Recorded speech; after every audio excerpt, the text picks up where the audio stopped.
All right, let's move along to the portfolio. So the first thing I need to do with the portfolio is actually click on tags and create categories for the portfolio. In this case, tags are very similar to categories. These are descriptions of the different kinds of things that I do. So here we see press releases, media plans, case studies, print design. If I click case studies, only the case study will appear. If I click press releases, only the press release will appear. These tags are allowing the user to see only what they want to see. So if they only want to know if you're good at writing media plans, they can come in here and click on the tag media plan and only see your media plans. So I need you to create 4 tags, and they don't have to be what you see here: case studies, media plans, press releases, print design. They should just be 4 of what you do, whether it's case studies, print design, web design, social media plans. I don't really care what they are, you just need to have 4 of them. And you're going to create them over here on the left. So where it says name, I'm going to put print design and add new. And then I'm going to put case studies and add new. And then I'm going to do press releases, add new. And last but not least, I'm going to do web design, add new. Okay, so my categories are all made.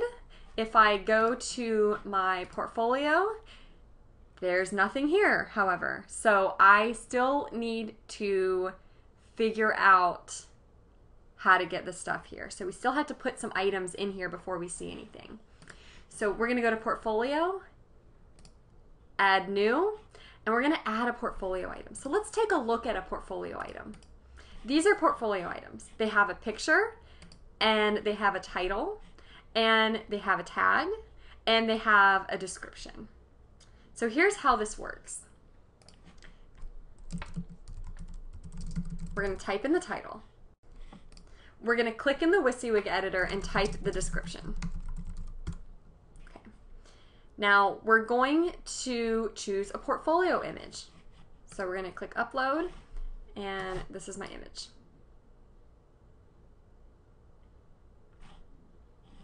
I'm going to scroll down, make sure it's full size, and click use this image. If I have 2 images, if I have more images that I need to put here, I can go to add media and I can add them. So let's say I want this. Oops, no. Let's do this to be a second image. I'll just add it. And I won't click insert into post. Here's where it gets a little confusing. I'll just click X. It'll look like nothing's happening. But if I click publish, when I go to my portfolio, you'll see there's my pamphlet design. I click on it and there's my 2 images. So see how that works? Anything you upload anywhere on this screen goes down here as a thumbnail. So you don't need to insert it. You just need to add it somewhere. If you add one here, you can add the next 2 or 3 or however many here, and it'll automatically be associated. There's my title, there's my description. I'm missing a tag. So I'm going to go into here. I'm going to choose from the most used tags. It doesn't have one, so what did we call this? Print design. There it is. Add, update, and now it has the tag print design. If I go to my portfolio and click on it, it looks good. So this is not too difficult if you have images. If you have JPEGs or PNGs that you've made, designs that you want to put up here. It's really simple with images, but my guess is most of you have PDFs or Word documents and not images. So in the next half of the video, I want to show you how to deal with that. So I don't actually have Microsoft Word. It's a terrible program. I hate it. I can't stand it. And I don't have it because this is not a work computer and I'm not paying for Microsoft Word.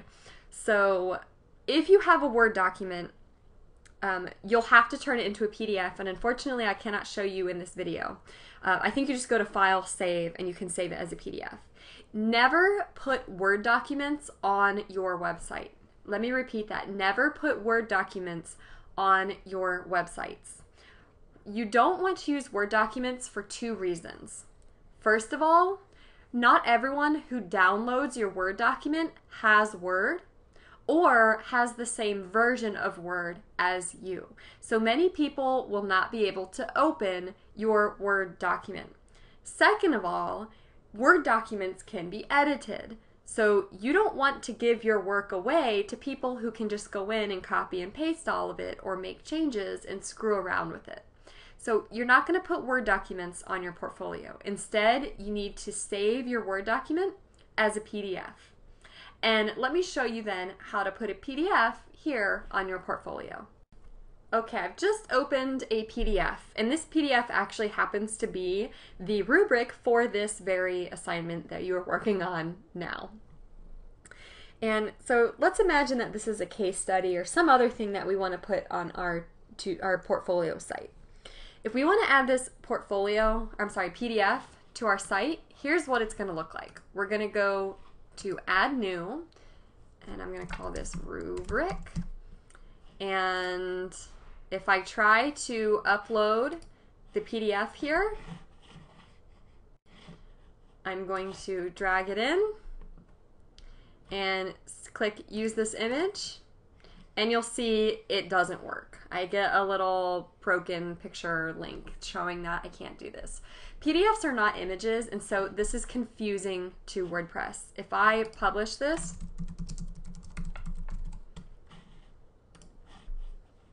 and I go look at my portfolio, you'll see it doesn't work. PDFs can't be used here. So I have to sort of trick my WordPress installation. What I'm going to do is I'm going to pull up my portfolio, or I keep saying portfolio, my PDF, and I'm going to take a screenshot. So if I'm on a Mac, I'm going to press Command-Shift-4, and I get a little crosshair. I can take a screenshot of this design or case study or whatever it is, in this case a rubric. If you're on a PC, there's a button called Print Screen that you can use.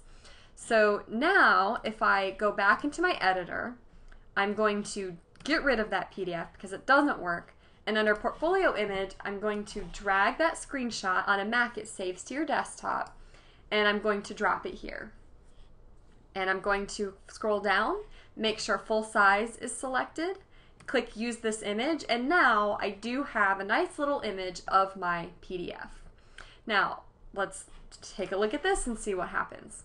So I go to my portfolio, I refresh, the image works, it looks great. I click on the rubric, and okay, I just see the screenshot now. How do I see the entire PDF? I want to see the whole PDF. I want to go through all the pages. How do I do that? Well, we're going to have to do another step. We need to come into our portfolio item, and down at the bottom where it says the URL, what I can do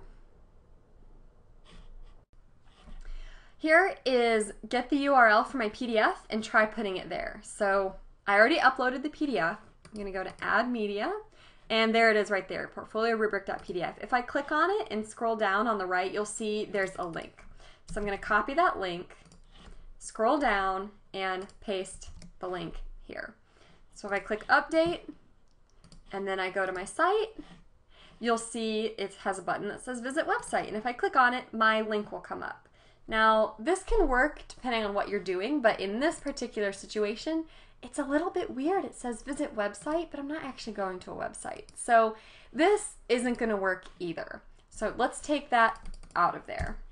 Instead, here's the best solution for us. And I wanted to show you a couple of these different ways of doing it so that you can learn more about what some of these elements down here are. But here's the best way of putting a PDF. I'm going to put my cursor under the description. I'm going to click on Shortcodes, and I'm going to click Button. And for the title of the button, I'm going to put Download PDF. And for the link, I'm going to paste the link of the PDF. Now I can change the style, so I can have a little download button. I can change the size. I can change the color. I'll just do orange for fun. And I can change a lot of different things, but I'm not going to bother with most of them. This is going to add some shortcodes that create a button. So if I click Update, and I go to my rubric, and I change it, you'll see now I have a button that says download PDF. I click it and the PDF appears. So this is the best solution for those of you who have Word documents or PDFs. And just to review, the solution was to take a screenshot of your PDF, add the screenshot as the portfolio image, and then create a button that goes to the actual PDF. So that's how you're going to create these portfolio elements. And you'll see I need to give this a tag. So I think I had a tag that was web design, you know, something like that I can choose. This isn't web design, but we'll just use that as an example. And if I go to my portfolio, you'll see the rubric is there. I click on it, it shows the little tag, it shows the button, and I have something here in my portfolio. This is probably one of the most difficult things that you're going to work with for this tutorial. So if it takes you a few tries to get it right, don't panic. If you screw up one of your portfolio items, you can click on portfolio here and you can delete anything that's not working for you and start over. So don't panic if it takes you a few tries to get this. It is one of the most difficult things that you're doing. All I want to see is that when I click on portfolio, there's 4 portfolio items there, and then when I click on the home page, I should see 4 portfolio items there as well. That's what you're being graded on. So just try your best and get at least 4 things in that portfolio. Once you have a grade, you can go in and make changes and add more, or take some of these out and put different things. If you don't have 4 things to put in here, you can use things from class, although I suggest that maybe that's a sort of warning sign to you that you need to join some student media or start doing some freelance work. But if you don't have 4 things, you can use things from class, and then when the grade assignment is graded, you can take those out.